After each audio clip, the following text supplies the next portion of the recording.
Hello, അപ്പൊ നമ്മൾ ഇന്ന് ഉണ്ടാക്കാൻ പോകുന്നത് ചക്കയപ്പമാണ്. അതുകൊണ്ട് ചക്ക നല്ല പഴുത്ത വരിക്ക ചക്ക അരിഞ്ഞ് ശർക്കരയും നമ്മളിങ്ങനെ പിച്ചാത്തിയിട്ട് ദ്രാവി ഇട്ട് മിക്സിയിലിട്ട് അടിച്ചെടുത്തിരിക്കുകയാണ്. അതിൽ വെള്ളമൊന്നും ഒഴിക്കരുത്. വെള്ളം ഒഴിക്കാതെ തന്നെ നല്ല തിക്കായിട്ട് ഇങ്ങനെ കിട്ടും.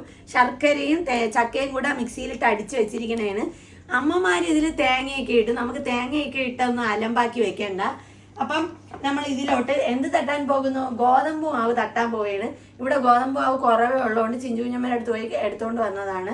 അപ്പം നമുക്കിത് ഗോതമ്പ് പൊടി നമുക്ക് ഇതിലോട്ട് ഇട്ട് കൊടുക്കാം.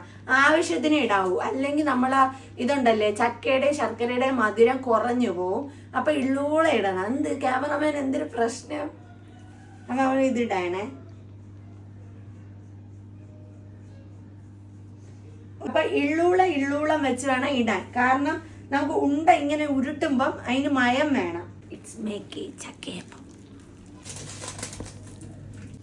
എനിക്ക് ഈ തെരളിയപ്പം, കിണ്ണത്തപ്പം, പിന്നെ ഈ ചക്കയപ്പം, വട്ടയപ്പം ഇതൊക്കെ ഭയങ്കര ഇഷ്ടമുള്ള കൂട്ടത്തിലാണ്. അത് അരിമാവിൽ ചെയ്ത ആ ഒരു ടേസ്റ്റ് കിട്ടൂല. ഗോതമ്പ് മാവിൽ തന്നെ ചെയ്യണം, കിട്ടില്ലായിരിക്കും. ഇന്ന് ഞാൻ വാഴ ഇലയിലോ വട്ടയിലയിലോ ഒന്നും അല്ല ഉണ്ടാക്കണത്. കറക്റ്റ് നമ്മൾ ഉരുട്ടിയെടുത്തതിന് ശേഷം ഉണ്ട ഉരുട്ടിയിട്ട് നമ്മൾ ഇഡലി കുട്ടകത്ത് ഇങ്ങനെ വെച്ചു കൊടുക്കും. ഇരിക്കും തോറും ഇതിന്റെ സ്വാദ് കൂടി വരും കേട്ടാ. പക്ഷെ മാവ് ഇന്നെന്തോ തികയണില്ല. ചക്കയാണെങ്കിൽ തേൻ വരിക്ക ചക്ക ആയോണ്ടേ അതിന് തന്നെ വെള്ളം ഉണ്ടായിരുന്നു. അപ്പം നല്ല ഇത് കിട്ടിയിട്ടുണ്ടായിരുന്നു.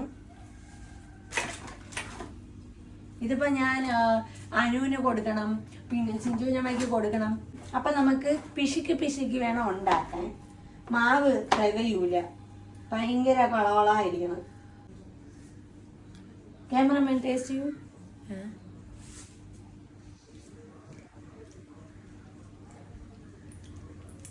ഒരു രക്ഷയില്ല,